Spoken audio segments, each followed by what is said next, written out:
Hello, everybody. Welcome to Political Science 115 for the summer 2021 semester. My name is Jonathan Parker. I will be your instructor for the course. So, first things first, a little about me. I have a master's degree from University of Illinois Springfield. I've been at ICC now for I think 3.5 years, and this is my second time teaching summer school. I'm very glad to be able to do it again. The summer school class I had last time I did this was just phenomenal, and I know you guys are going to be that way too. Of probably more interest to some of you, I had my first kid, little girl named Victoria, on May 7th, and it was quite the process. My wife's doing well. We've been married we've been married for nearly 6 years now. We've been married 5, our anniversary's in June. So it'll be 6 years, and she's doing well. Victoria's doing well. In fact, here she is. She's 19 days old. Oh, she can already hold her neck up and looks around, very curious about everything. It's certainly been a lifestyle change, becoming a father. But you can think of her as your teaching assistant for the summer if you'd like. She'll be making appearances, I'm sure, during some of our class sessions. And now I'm going to go put her back down in her crib. Okay, so enough about me. I watched that back. I'm sorry for the lousy editing. But I am not incredibly tech savvy, and I'm not sure how to fix it. So, the class. Let's get to the class. I've got 2 sections, 1128 and 1129. In all honesty, they're the same thing. They're the same class. I teach them the same way. That's what it is. But if you go under course content, you can find the syllabus. Again, this is an 8-week course. So, the stuff the material is going to be a little more condensed than what it normally would be for a 16-week class. But we'll get through it, but just be prepared because you're going to work a little bit. So, Political Science 115, you're either in section 1128 and 1129. You're all watching these videos. I'm probably going to end up running you two together for purposes of lectures and classwork and stuff like that, because I forget which one, but one of the classes has like 9 or 10 people in it, and that's very small. So, contact information, my email, and I know this is boring. I'll try to get through this as quickly as I can. jonathan.parker@icc.edu. I warn students about this every semester, and every semester this is a problem. There have new spellings of Jonathan have developed since I was born. That's one.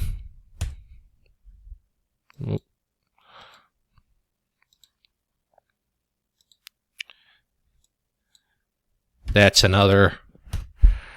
Reference the syllabus. Reference the syllabus. Reference the syllabus. My name is spelled correctly here. A student forgot the dot last semester and then got on me about not seeing his emails or responding to his emails. I can't respond to emails that I don't get. I will get the email if you send it to this address, jonathan.parker@icc.edu. And if you spell my name right, my name's right here, my name's right there.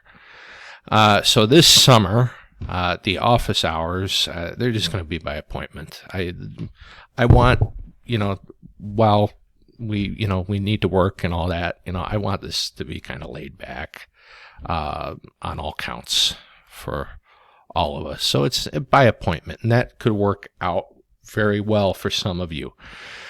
So if you want to meet, email me. My schedule is pretty wide open with the baby. I'm here most of the time. So just email me, say, Mr. Parker, please, can we meet on Monday at 2 p.m.? Most likely, unless I'm sick, Victoria's sick, or my wife is sick, and we got to go to the doctor, I'm going to say, yeah, no problem. We can do that. So just email me. I'm going to send you a Zoom link, and we'll have our meeting on the day and the time that you describe in your email, and we'll address whatever it is that needs to be addressed. Now, this, again, is something that nobody has ever taken advantage of, but should. You need to reach out if you need help. So I'm available otherwise by email, and I will, again, the baby, I will do my utmost to get back to you within 1 business day of your inquiry. So say you send me an email at 5 p.m. on Monday. I will do everything in my power to answer you by 5 p.m. on Tuesday. All right. Say you send me an email on Friday, though. I've run into a problem where students sometimes don't understand what a business day is.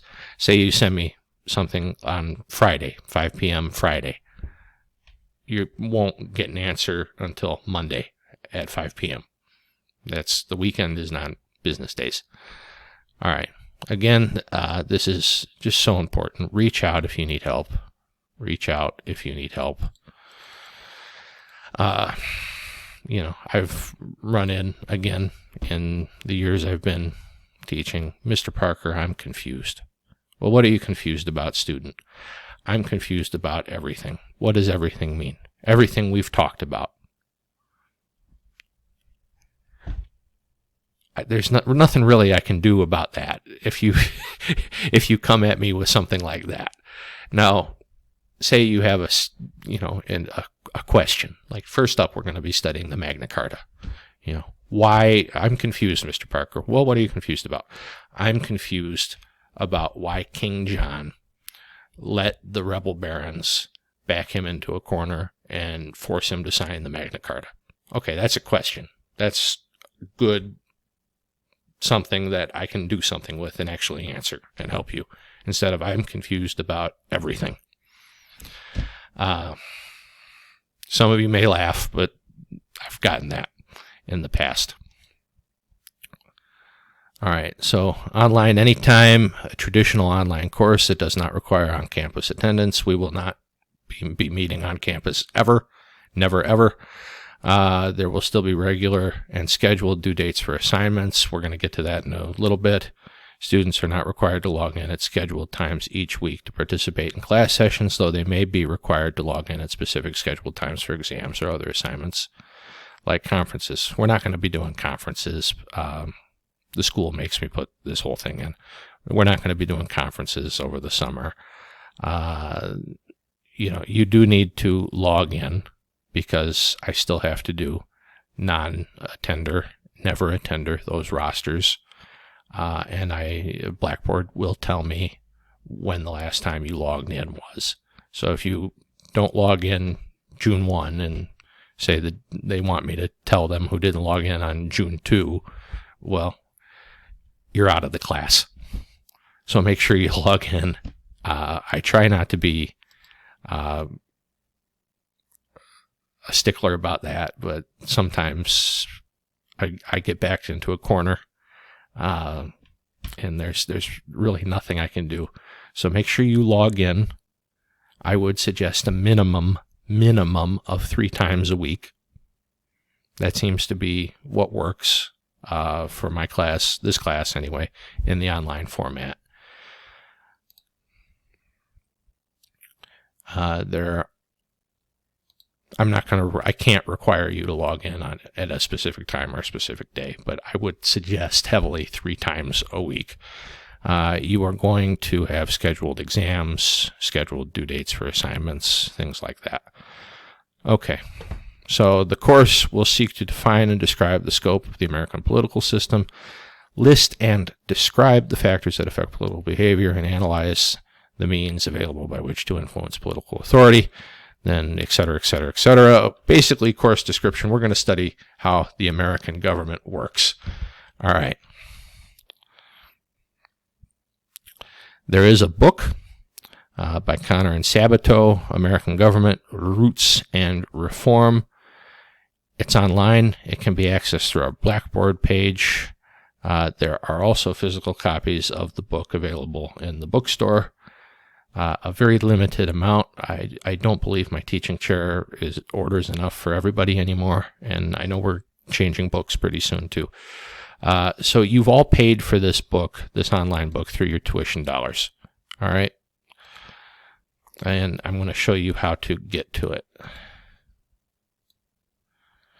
So you go to course information. Open Pearson.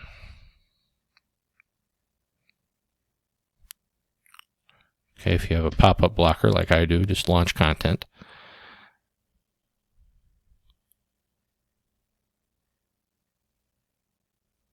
There's your book. Click on it. Maybe.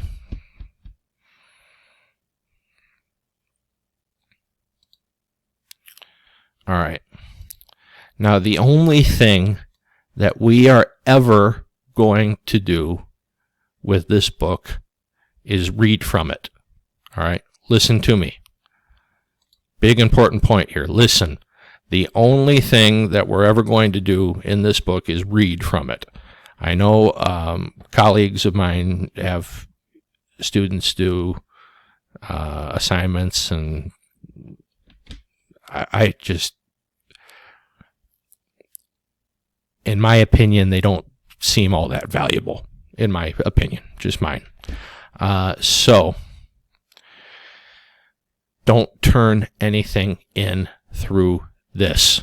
Again, do not turn anything in through this site. The only thing that is ever going to be done with this book is we're going to read from it. So we're just going to click on, I might assign something on the presidency. And you're just going to read about the presidency. That's it. Okay. There is an option to opt out if you prefer physical textbook. I do, I'd rather have the physical textbooks, but I'm, I guess, old school in that way. So do not accept and continue unless you have a physical copy of the textbook. Okay? As this is then if you click on this, you're going to be denied access to the online book. If you don't have a textbook, there's nothing I can do for you at that point. So that's the book. We're going to be looking at some virtual handouts as well. I might add, I might subtract from this list, I don't know. Such as the Universal Declaration of Human Rights, the Virginia Statute of Religious Freedom, Washington's farewell, Eisenhower's farewell, the Federalist Papers, the Anti-Federalist Papers. I can tell you for a fact we'll at least get through these three. All right.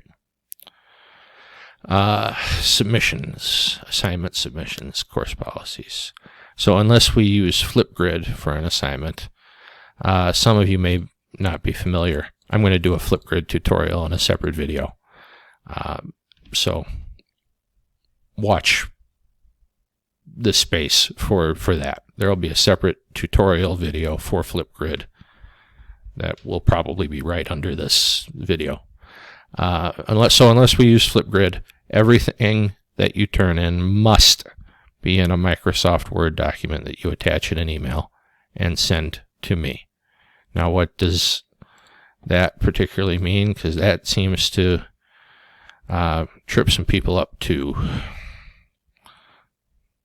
So new message to Jonathan Parker at icc.edu. Soft Word attach. Okay, I'll just attach the syllabus. Some people have sent me links. Some people have sent me some sort of, I don't know what, but this is all I want. That's the only thing I want. All right, send me documents that are not, that you don't do over Flipgrid like that. All right.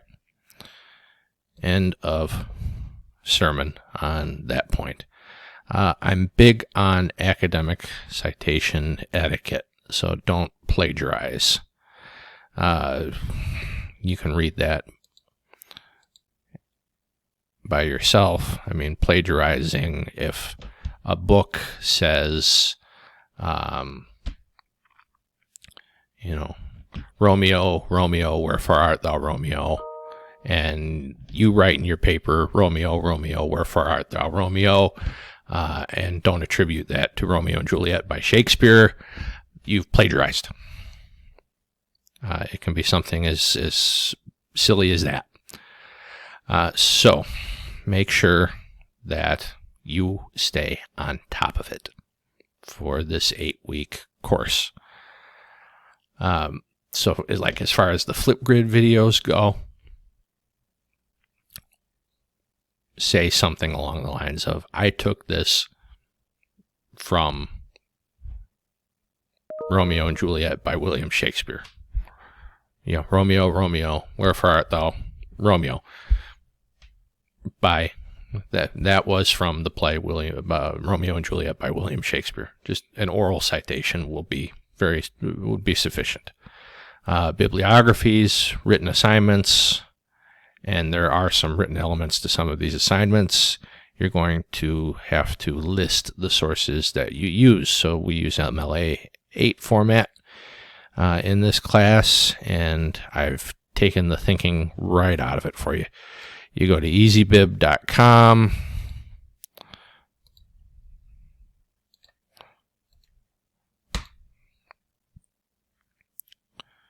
You create a citation, website, whatever website, you just search. There you go. And you click Cite, Continue. It'll ask you to verify the information. That's it. That's all you got to do. Inline citations are also expected in writing assignments that you turn in where you've used outside sources. So if you've not been exposed to inline citations in the past, they're as simple as that. Okay, inline citations are also expected. Well, what page of the syllabus is this? In writing assignments that you turn in where you've used outside sources. All right, this came from Parker, page 3. This is my document, my syllabus. All right, Parker 3. That's all. Real easy. Real easy. So just a general guideline here. If you have any doubts whatsoever about whether something needs to be cited, just do it. The only thing I'm ever going to say is, hey, you didn't need to cite that. There are no points that are ever going to be taken off for extra citations, no nothing. So, just don't take a chance with your grade. All right, cite it if you are unsure. You can ask me to, if you want to, just cite it. Just cite it. As you can see from EasyBib, it takes 10 seconds. All right, Wikipedia is not an academic resource. Wikipedia is not an academic resource. Do not cite Wikipedia. in any work that you do this semester. It will negatively impact your grade. Mr. Parker, sir, how will it negatively impact my grade? My answer to that: do you really want to find out? Do not use Wikipedia. It is not a reliable source. All right, I have this fight every semester. Every semester, someone says, well, Professor so-and-so lets me do this. Professor so-and-so let me do that. My high school teacher of this let me do that. I don't. So do not turn in anything with Wikipedia in the bibliography. All right. This has also been a big issue. Every semester, as I've said, misconduct, academic misconduct, plagiarism. All right. Just lifting other people's words is just never a good idea. Don't do it. Don't do it. Don't do it. But 5 of you are probably going to over the course of the next 8 weeks.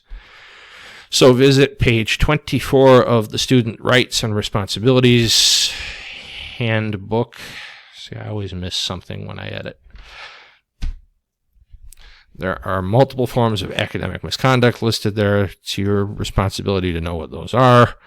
If you choose to engage in academic misconduct, please be advised that I will do the following. The first time I catch it, and I know at this point what a community college student sounds like on paper or over a video, you're going to get a 0 for whatever assignment you plagiarized on without the opportunity to redo it. The second time, I'm going to fail you for the course. No exceptions. And I say no exceptions. I do make exceptions sometimes, not for this. Never for this. You get a 0, that's strike 1. Strike 2, I fail you for the course. Don't mean to scare you. That's why I say, if you are not sure if you need to cite it, just cite it. All right? So based on the severity of the offense, the instructor may recommend failure for the assignment or failure for the course. Multiple instances of academic misconduct could include sanctions up to dismissal from the college. And this is a direct quote from the Student Rights and Responsibilities Handbook. I will pursue that avenue if you make me. I take academic honesty very seriously. So, don't make me. Late submissions, okay, I do not accept late work. I really don't. However, there are always circumstances. Somebody's always got something going on, and I always end up making an exception. If you're in the hospital, if your mother's sick, if you had to go to a funeral, of course I'm going to let you make up what you missed. Of course I am. Do not, though, try to, if we get to like the 6th grandmother's funeral you have to attend over the course of the 8 weeks, then I'm going to start asking questions. So don't try to take advantage of that. But late work, just don't do it. Just do your assignments on time when they need to be turned in. And make sure you have documentation, especially if, you're going to have a hard time proving what you said actually did happen. So, I had a student one semester need to drive a family member to the hospital for, I believe it was chemo. And I said, okay, well, but this was like the 3rd or 4th time he had said that. Who's the family member, and can you show me anything that would suggest that you were driving?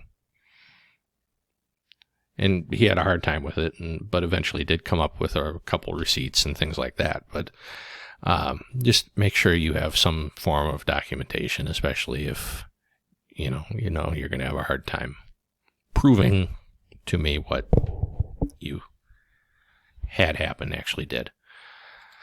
Okay, like I said, standard grading scale, 10 points, A, B, C, D, F.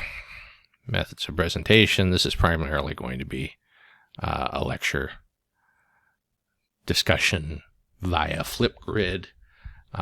Again, tutorial video will come after.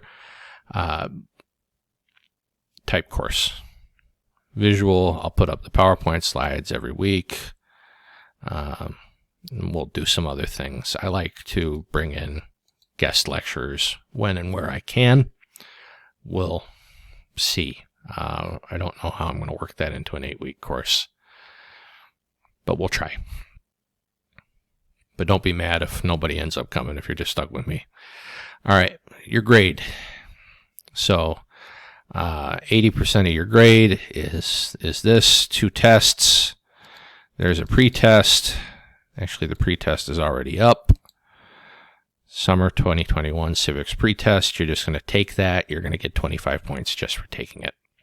So don't worry about getting something right or wrong. You're going to get 25 points this time just for taking it. Now, at the end, it's worth 75 points, and you are graded based on what you get. All right. Mini speech. I'm going to do that. We're going to do that. Book assignments. I did my best to really trim this syllabus down, so I'm not just flooding you guys with work. We'll see how I did, I guess, at the end, but I think I got rid of a significant number of assignments.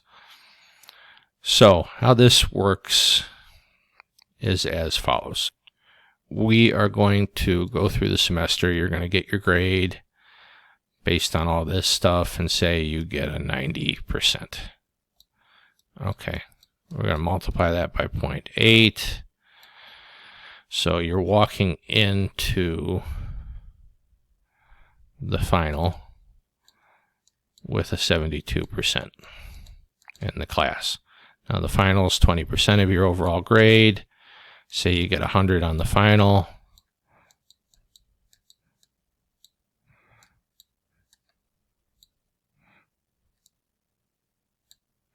That's 20%. So then you add 72% plus 20%, and you get a 92% A. It's an A minus, but we don't do pluses or minuses at ICC. So I hope that makes sense. So here is a list of news resources that are helpful and will be helpful to you. I tried my best to make them center. It's so hard nowadays to find something centered. NPR, Illinois policy. That's for the state more. That's leans a little more to the right. Politico leans a little more to the left. Economist and BBC. BBC actually, I think, covers American, USA, in other words, news, better than American sources do. A lot of the times. NPR is about as down the middle as you'll find. So, yeah. The course is somewhat cumulative in nature. Okay, so what do I mean by that? So not all topics here are created equal. Federalism is one of the topics that you're just going to need to know about and know about and know about. It is really one of the 5 most important topics in this course. So test 1 is going to come. You're going to see federalism on it, and it's going to feature quite prominently. But Do you think you're going to see it on test 2 or the final exam? Oh, absolutely. So that's what I mean by somewhat cumulative. Okay, so another notice. It's not my responsibility to chase you down. I'm not going to chase you down. Our teaching assistant isn't going to chase you down. We both have lives we need to lead. Isn't that right, Victoria? Yeah. All right. So we're not going to chase you down to make sure you keep up with your work. Neither of us are going to do that. If you miss a class, it is down to you. You've got to be on top of getting in touch with me or a classmate if you got a friend in the class to see what, if anything, you missed. If you decide not to do that, you're going to start seeing a lot of zeros on Blackboard. And I've gone 31 minutes, so I'm going to cut this video here, and I'll finish in the next segment. Thanks, guys.